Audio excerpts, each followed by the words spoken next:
Então, cara, eu tô bem preocupado, principalmente com o meu clube, muito preocupado com o São Paulo. São Paulo tem muito iludido, a torcida do São Paulo é muito iludida. Marinacci chegou a conversar. Então, esse dia de Cotia lá também... Eu não era a favor de trazer o Marcos Leonardo, tá? Adoraria ter ele no meu time, mas eu não era a favor. Eu não era, mas a gente não tem dinheiro, cara. A gente não tem dinheiro. Não, eu vou jogar por cá. Ele vai aceitar reduzir. Não, O cara ganha 5 mil, o iludido achou que o árabe ia falar: ah, tadinho do tricolor. Eu vou pagar. Toma o Marcos Leonardo aí. Ah, não é de graça. Aqui, ó. É aqui, ó. Na amizade. É no fio do bigode. Árabe. O futebol árabe. Qual a probabilidade, meu? São Paulo é muito iludido. Pô, vai ficar aqui. Mas você não acha São Paulino... É isso que eu acho. O São Paulo era o clube de vanguarda, era o clube soberano, rico, CT, melhor do Brasil. Não é mais. 3 brasileiros seguidos. 3 brasileiros seguidos, campeão do multicampeão Depois do mundo. de uma Libertadores do Mundial. Assim, sempre foi. Você acha que quem tá lá dentro não caiu na real? Assim, Não, eu acho que não, cara. Nós ainda somos o São... Mas não, eu acho que é. Eu já falei isso na minha live do exemplo da família rica que perde tudo, mas continua. A casa não tem mais um móvel dentro. É um vazio, tem eco na casa, mas eles continuam morando na mansão. Não paga IPTU.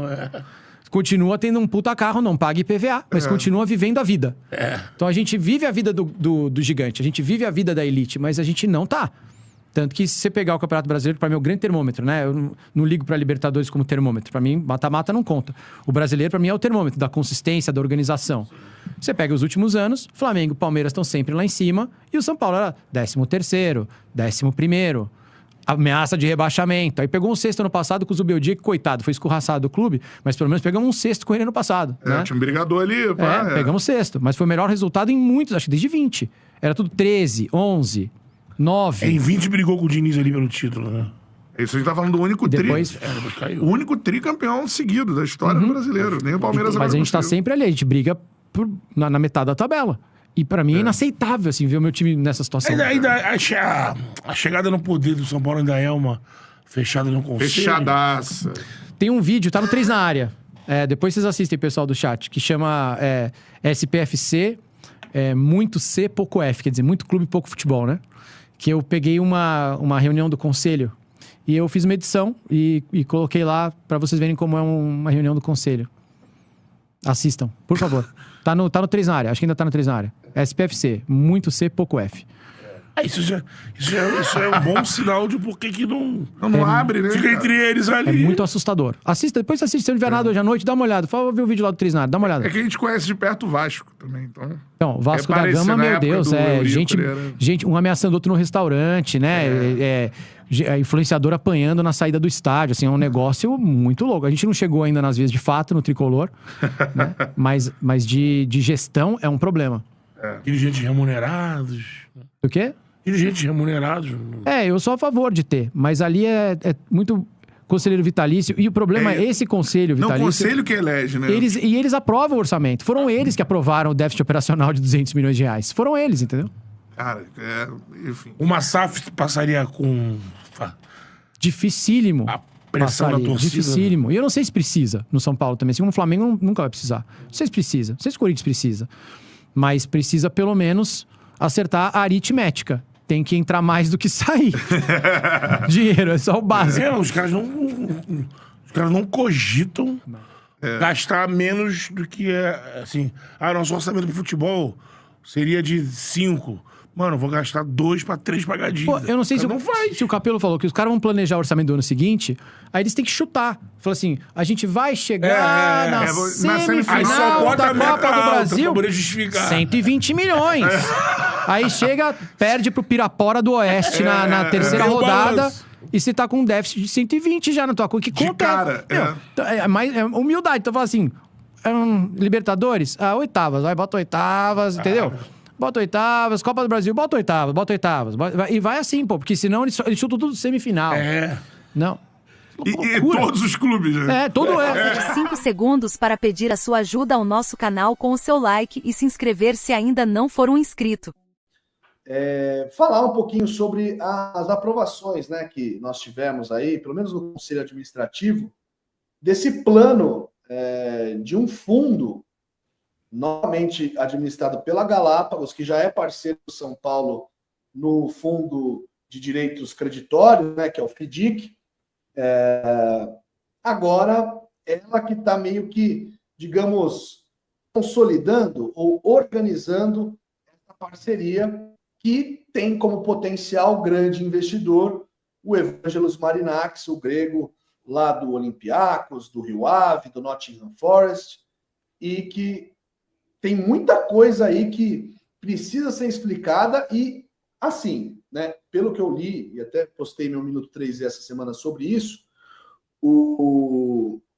tem algumas funções, digamos, alguns cargos que seriam criados dentro da estrutura do São Paulo. Aí eu não entendo se é um funcionário do fundo, se é do clube, se é híbrido, quem aponta. E queria entender do Alex se ele consegue entender quais são os prazos para isso acontecer. Eu entendo uma eventual aprovação no Conselho Deliberativo, que é de fato onde precisa se aprovar esse tipo de coisa.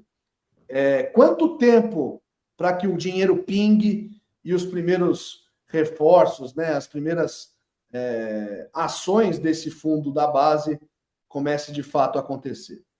Bom, a previsão dentro do São Paulo é de que em outubro tudo seja aprovado, esquematizado, e já em outubro já comece a fazer toda essa reformulação, que já iniciou a passos um pouco mais curtos, mas é que aí a partir de outubro já começaria de fato a todo esse novo planejamento e aí possivelmente também a entrada do Marinakis. Bom, o fundo de Cotia, bora tentar deixar bem claro, e desde já são poucas informações que a gente tem, tá? Não são todos os detalhes, infelizmente, mas conforme aí o assunto for rodando, a gente vai conseguindo ali mais informações. Mas seria o seguinte, basicamente, São Paulo e Galápagos, a Galápagos está fazendo um fundo, seriam sócios de Cotia. A partir de um determinado momento, ali depois da assinatura, o São Paulo teria 70%, digamos, de Cotia, das vendas de Cotia, e a Galápagos ficariam com 30%, e esses 30% seriam com um aporte de 250 milhões. Desses 250 milhões, 50 já cairia de imediato, tá? Poucos dias depois da assinatura, para o pagamento de dívidas. Quais que são o perfil dessa dívida e tudo, também não sabemos, mas que seriam destinados somente para dívidas do clube. Tirando esse valor de 50 milhões, todos os valores que a gente vai citar depois serão obrigatórios o uso nas categorias de base. Nada seria para o profissional. Aí o São Paulo teria 100 milhões de reais também de aporte. Rapaz, se já tivesse fechado isso aí, dava para pagar o Marcos Leonardo, né? Já dava para ter ajudado. Pingado ali. E aí teriam outros 100 milhões de imediato também para a base. Seriam 63 milhões para capital de giro, 22 milhões para a contratação de atletas e o restante para tecnologia e infraestrutura, que aí o São Paulo melhoraria ali algumas questões de Cotia. E aí depois, em 2026, no segundo semestre, o São Paulo teria um novo aporte de 75 milhões e depois de 2 anos, ou seja, em 2027, teria um aporte de 25 milhões. Esse valor pode aumentar de 50 a 100 milhões, chegando a 300 ou 350 no total, e depois de 5 anos, caso o São Paulo bata algumas metas, que é redução de dívida e também ali metas de vendas nas categorias de base. Então esses são os valores. E aí, o São Paulo, vamos fazer aqui uma conta de padaria, tá? O São Paulo, por exemplo, vendeu o Lucas Ferreira. Vamos lá, vendeu um novo Lucas Ferreira por 60 milhões. Só que o São Paulo só tinha 80%, tá? Então os 20% do empresário se mantém. Não é aquela do Casares de, não, vou comprar 100% dos jogadores. Não necessariamente. Até porque hoje é difícil você conseguir convencer o empresário a deixar o jogador 100% para você. Então não tem essa história. Não tem essa história que o jogador vai deixar de ser fatiado. Não tem essa história. O São Paulo, do que o São Paulo tem de percentual, o São Paulo vai fazer a venda. Então o São Paulo tem 80% do Lucas Ferreira, fez uma venda e aí tirou do empresário, pro São Paulo ficou 60 milhões. Aí funcionaria dessa forma, esse dinheiro vai pro fundo, não vai mais para a conta do São Paulo, vai direto pro fundo. Aí o fundo vai fazer um cálculo e aí não está muito claro se vai ser um cálculo base, válido para todos os jogadores, ou se vai ser um cálculo individual, de quanto aquele atleta custou para ser formado. Qual foi o custo do São Paulo para a formação desse atleta. você vai pegar salário, você vai pegar uma média, não tá muito claro isso. Mas aí, digamos, tá, o atleta para ser formado, pelo que eu conversei com algumas pessoas, não custa muito. Mas eu vou dar um exemplo. São Paulo gastou 1 milhão para formar o Lucas Ferreira. Então, esse 1 milhão sai desses 60 isso milhões. Isso é? É salário, é grana de alimentação? Tudo. Vai fazer um cálculo de quanto que o São Paulo gastou para formar esse atleta. E aí vai colocar tudo. Alimentação, hospedagem, tudo vai colocar nesse balaio, nessa conta além do salário. Aí tira esse 1 milhão, devolve para o São Paulo, sobrou 59. Desses 59, 70% é do São Paulo e 30% vai para Galápagos. Então, é mais ou menos desse cenário que vai ser formado esse fundo de Cotia. E aí, onde o Marinacks entra nessa? O Marinacks seria um terceiro parceiro, né? Seria uma tríade, seriam 3 sócios. E aí o Marinacks chegaria investindo 100 milhões de reais para fazer parte de toda essa operação. E aí, né, dividiria aquele percentual. O São Paulo tem 70, Galápagos 30. Pelo que eu entendi, o São Paulo venderia a sua parte para o Marinacks. Só que o São Paulo não abre mão de ter 50,1% para ser o majoritário. Então, digamos que o São Paulo estaria disposto a vender da sua parte 19,9% ao Marinacks, por esses 100 milhões. Aí, esses 100 milhões, aí sim o São Paulo poderia usar da forma que quisesse, não necessariamente para a base, pelo que eu pude entender, mas, de novo, isso ainda também não está muito claro. E aí o Marinacks faria esse aporte para entrar também nesse negócio. E aí, por exemplo, digamos que seja dessa forma que a gente trouxe. Aí o São Paulo ficaria com 50,1% das vendas de Cotia, o Marinacks com 19,9% e a Galápagos com 30%. O que o São Paulo traz de benéfico disso, ele argumenta... O São Paulo está, na verdade, fatiando mais. Exato. Só que aí a alegação é de que hoje o São Paulo vende, em média, 3 atletas de Cotia por ano. E aí, com toda essa engenharia, venderia 12 por ano. Mesmo atleta... E isso não quer dizer que o São Paulo vai formar e vender. Às vezes, vai vender já na base. Então aí, uma matemática simples, na visão do clube. Se eu vendo 3, eu vou vender metade do meu e para vender mais 4 vezes mais, eu vou faturar mais. Então, é mais ou menos nessa ideia que eles acreditam ser benéfica ao clube.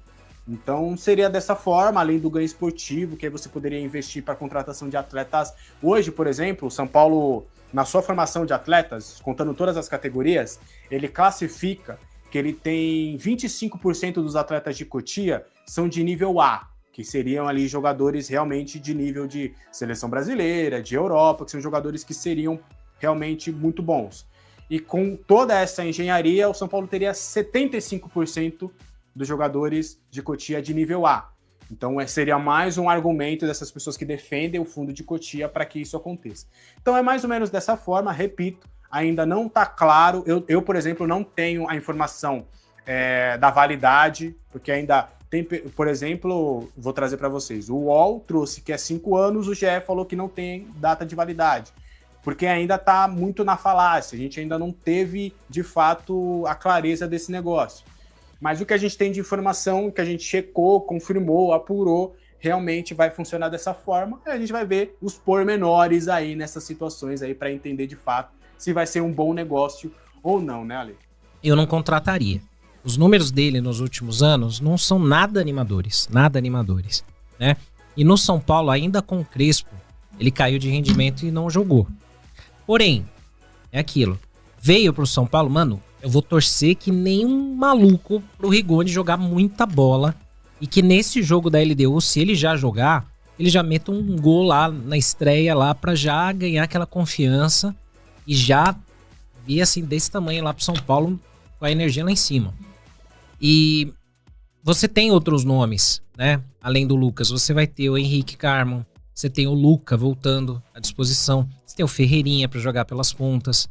Então tem, fora o cara que ontem poderia ter feito um golaço no Maracanã, o homem do tetra, o Gonçalo Tapia. Nossa. Que não, infelizmente, não fez. Que jogador. Né? Mas assim, a gente tem aí opções pra gente tentar jogar de uma forma competitiva lá no Equador mesmo sem o Lucas, mesmo sem o Oscar. Então eu acho que assim, o time chegou até aqui sem eles. Na maior parte dos jogos, então eu acho que dá. Eu acho que é bem possível, né, Léo? Com certeza. E assim, a gente tem que avaliar a primeira partida lá. Novamente, o São Paulo tem que sobreviver, porque é muito alto. Né? Uma das piores altitudes, acho que só deve ser a pior Trujillo, que o São Paulo também jogou, que é mais de 4.000 metros. Mas é um jogo muito físico. O Atlético Nacional também joga com uma linha de 3, né? E tem um ponta à esquerda, que é o Brian, esqueci o sobrenome dele. Muito bom jogador. O São Paulo vai ser uma batalha física, né? Obviamente com uma desvantagem da questão da altitude. Mas eu prefiro ter o Lucas 100% no jogo no Morumbi. Aquela carta Prime, você tá jogando truco, aí você tá a manilha na mão, mas você segura, vai blefando, vai deixando o jogador jogar. É isso, o Lucas precisa ser esse jogador que no jogo ali, talvez ali 30 minutos contra a LDU, vai entrar e aí vai realmente, como a Pri disse, surtir efeito. Porque a entrada dele contra o Atlético Nacional não surtiu efeito, né? A primeira arrancada dele, ele divide uma bola, ele cai, ele já segura no joelho. Obviamente ele não estava seguro com isso, né? E a gente espera que de alguma forma essa artroscopia agora dê certo. Tem a questão do Oscar também, que também não fez um ano bom. O ano do Oscar ainda é pior do que o do Lucas, na minha opinião.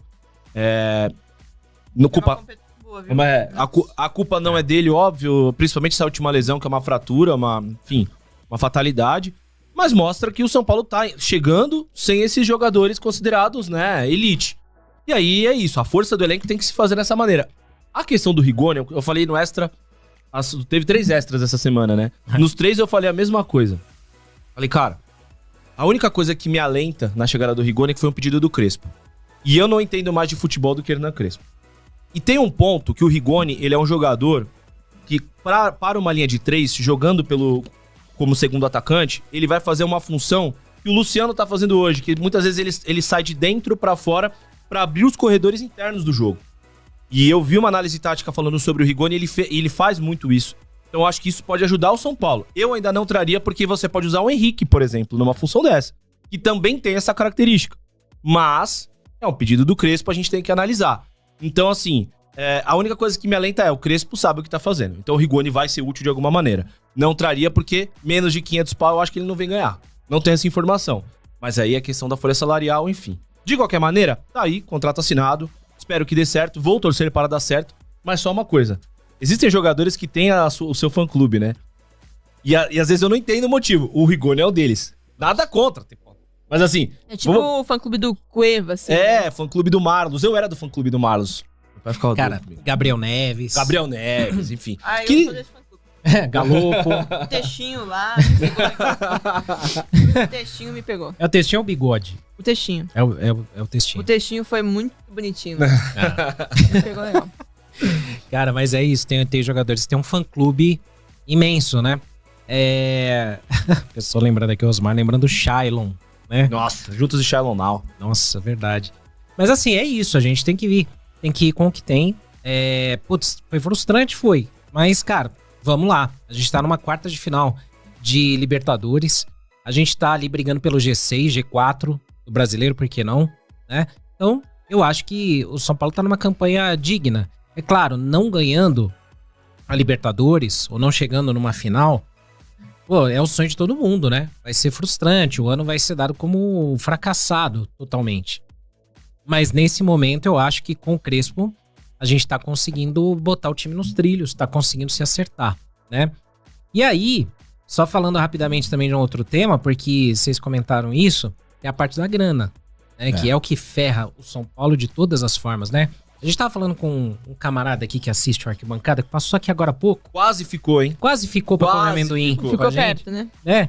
Ele diz que assiste a gente, que segue a gente, né? É o Thiago Leifert, que estava gravando aqui o Charla, né? Com os nossos amigos do Oca. E todo mundo tem o mesmo tipo de pensamento, cara. O São Paulo, com pouco dinheiro que tem ainda, ele usa mal. Ele faz uma gestão ruim desse dinheiro.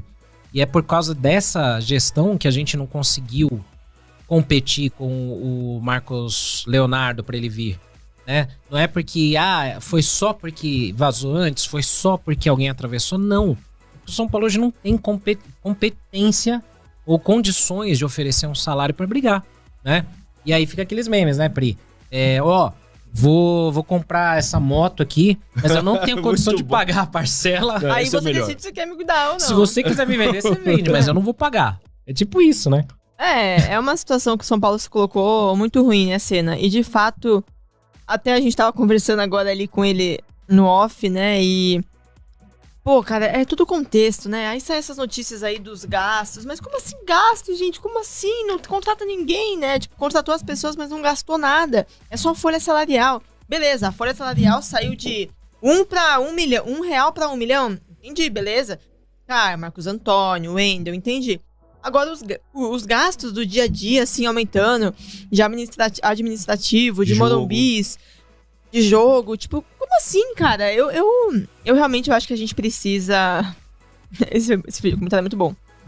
A gente precisa, né, e eu me coloco à disposição pra isso, tentar entender melhor o que tá acontecendo, cara, porque tá muito bizarro, mano. Parece que entra por um buraco e sai pelo outro o dinheiro, sabe? Então...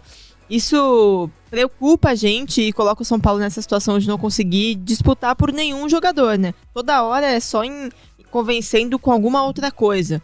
O Rigoni, que no momento ninguém quer, aí ele vem. O Oscar, que tinha toda a questão ali emocional, e aí as pessoas invadiram o Instagram dele. Nem acho que é muito isso, porque o jogador quer ganhar, né? Não quer amor, né? Mas tem um carinho, enfim. O Wendel, que chegou, se deu bem, tudo mais, beleza. Tava nessa vontade já... Desculpa, confundi. O Marcos Antônio, que chegou, se deu bem, queria ficar porque é titular. O Wendel, que já tinha uma relação com o Casares. Mas você chegar agora no mercado, ó, vamos fazer um leilão de jogadores. São Paulo não consegue ganhar nenhum, cara. Não consegue ganhar nenhum. E o Marcos Leonardo foi quase isso. Mais um que foi por esses fatores sem ser dinheiro, né? Quase que ele chega por outros motivos. Então, é bem desesperador, assim, e não tem muito o que fazer. O São Paulo não tem como competir hoje por esses atletas, caras. Infelizmente, a gente vê o Flamengo contratando, o Palmeiras contratando, dá um pouco de desespero, né? Porque o São Paulo não consegue fazer nada. E aí, por isso que acho que criou essa expectativa no torcedor também, né? Porque ficou muito perto de ter um reforço, não sei se no mesmo nível dos dois times, mas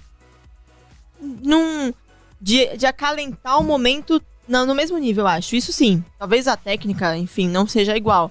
Mas de acalentar o torcedor, de buscar títulos no mesmo nível. E aí, por isso que se criou essa expectativa, não deu certo e se depender de dinheiro, vai ser difícil alguma coisa dar certo com um jogador grande, né? Muito, porque a gente fala, parece que quanto mais dinheiro entra no clube, mais se gasta. Sabe, você já tentou curar uma hemorragia, uma fratura com band-aid? Não vai curar, né? Marcos Leonardo não veio, mas pelo menos o maior São João do São Paulo já foi feito. Priorizar o São Paulo em caso de um retorno ao futebol brasileiro, bora explicar essa história. Mais cedo, ou ontem, não me recordo, o Jorge Nicola fez um vídeo alegando que Palmeiras e Flamengo, nessa janela de transferências, chegaram a procurar o Casemiro buscando, né, fazer um acordo para que ele retornasse ao futebol brasileiro. Ele está no Manchester United, tem contrato lá até o meio da temporada que vem, ou seja, até o meio de 2026. E aí, na apuração do Nicola, o atleta negou veementemente uma possibilidade de voltar ao Brasil e que, pelo carinho que ele tem pelo São Paulo, ele priorizaria esse retorno. O que eu fiz? Peguei essa informação, fui conversar com o pessoal do Casemiro para entender de fato como é que estão os planos do Casemiro para o futuro. Ele tem contrato com o Manchester United até o meio do ano que vem. A expectativa é dele terminar bem a temporada, ir para a Copa do Mundo e a prioridade seria uma renovação de contrato com o Manchester United. A Arábia Saudita chegou a fazer contato com ele, principalmente o Al Nassr, clube que o Cristiano Ronaldo está, para realmente fazer uma proposta oficial ao atleta, mas ele negou essa saída neste momento, ele não pense para a Arábia Saudita. Perguntei, e em caso de retorno ao São Paulo, a retorno ao Brasil, São Paulo seria uma prioridade? Olha, ele tem um carinho, mas hoje ele não planeja um dia retornar ao futebol brasileiro, fecha aspas. Então, em um primeiro momento, a ideia do Casemiro para o seu fim de carreira seria não retornar ao futebol brasileiro. O Luiz Gustavo também tinha um plano semelhante. No fim das contas, ele acabou acertando com o São Paulo, mas aí fica essa informação em relação ao Casemiro. Você acha que um dia veremos Casemiro com a camisa da seleção brasileira? Você gostaria disso? Ele não saiu tão bem, né? Ele não saiu tão legal, mas amadureceu bastante atuando em solo europeu. E aí agora é um dos principais volantes do futebol brasileiro. O que você acha do Casemiro, eu quero muito saber a sua opinião nos comentários. Aproveite para você se tornar membro deste canal e ter conteúdo exclusivo. São notícias exclusivas que eu levo sempre para os membros do canal, seja em vídeos aqui no YouTube ou também lá no nosso grupo do WhatsApp, além de outros benefícios, tá? Bora continuar trazendo mais informações sobre o tricolor paulista. Rodrigo Nestor pode retornar ao São Paulo? É a pergunta deste fim de semana de alguns torcedores, nem todos, sobre o retorno do meio-campista. Por quê? Neste fim de semana, Rogério Ceni conquistou mais um título, dessa vez a Copa do Nordeste, lá com o Bahia, e essas finais tiveram um grande brilho, um grande destaque do Rodrigo Nestor. Nos 2 jogos ele fez 1 gol e deu 3 assistências. Ele foi realmente o grande destaque, o grande protagonista dessa conquista do Bahia, pelo menos nos 2 jogos decisivos contra o Confiança. E aí muitos torcedores do São Paulo, aqueles que sentem um carinho muito grande pelo Nestor, por conta dele ser da base, por ter feito gol na final da Copa do Brasil de 2023, começaram, né? Poxa, será que não dá pra voltar? Será que não dá pra devolver e tudo? E aí eu tive uma conversa com uma pessoa ligada ao Nestor. Ela não quis entrar nos méritos da meta de vendas, qual que seria e tudo, porque foi algo combinado em sigilo com todas as partes, mas essa pessoa garantiu que dificilmente isso vai acontecer porque a meta era bem batível, e quando ele falou era bem batido, eu acredito que talvez ele já possa ter batido. Não é uma informação concreta, não consegui a confirmação, mas essa resposta era bem batível, era no passado, então me faz entender que houve o batimento da meta. E que o Nestor, ele pretende continuar no Bahia, que ele se adaptou bem lá, ele tem obviamente um carinho colossal pelo Colossal, mas que as cláusulas do contrato já eram basicamente para que ele batesse a meta e fosse comprado em definitivo pelo Bahia. O Bahia pagou 10 milhões de reais pelo empréstimo do atleta, que é um valor já bem grande, né? Então não faz sentido. Se pagou 10 milhões de empréstimo, você não vai acionar os 30 milhões de reais da compra em definitivo. Então é bem plausível que essa meta já tenha sido batida e de que o Nestor, seja agora ou até o término da temporada, seja realmente confirmado como novo reforço do Bahia, desta vez de maneira definitiva. O São Paulo manteria ali um percentual visando uma venda futura do Nestor. Mas o que você acha? Você acha que o São Paulo errou em ter emprestado o Nestor para o Bahia? Você acha que agora com o Crespo ele renderia bem? Eu quero saber a sua opinião aí nos comentários. Luiz Gustavo pode retornar já em outubro. Neste momento, né, nesta semana que acabou de passar e a próxima semana, onde o elenco já vai começar os trabalhos visando o confronto contra o Botafogo, o Luiz Gustavo tem trabalhado com o grupo, mas ele tem trabalhado como uma espécie de coringa que não pode ter contato. Ele trabalha ali com os jogadores, faz todo tipo de trabalho no campo. Só que quando chega para dividir bola e tudo, perdão, ele não pode participar. Então, quando ele tá com a bola, todo mundo tem que parar, esperar ele dar o passe para ir voltar a ser combativo. Tudo por conta, né, das questões físicas do Luiz Gustavo. O Luiz Gustavo passou por um tromboembolismo pulmonar. Lá em abril ele ainda está se medicando, então ainda ele vai sair, digamos, vai retirar o medicamento dele, aí depois, conforme ele for respondendo sem o medicamento, as coisas forem acontecendo, é plausível, possível que ele já entre em campo em outubro, ou melhor, começa um trabalho sem restrição e aí já em outubro estaria disponível para o técnico Hernan Crespo já para começar a ter minutagem dentro do São Paulo. Lembrando que ele tem contrato até dezembro deste ano, então, olha, eu não descarto a possibilidade de uma renovação contratual para ele jogar o Campeonato Paulista. O Luiz Gustavo, ele entende que ele precisa terminar a carreira jogando.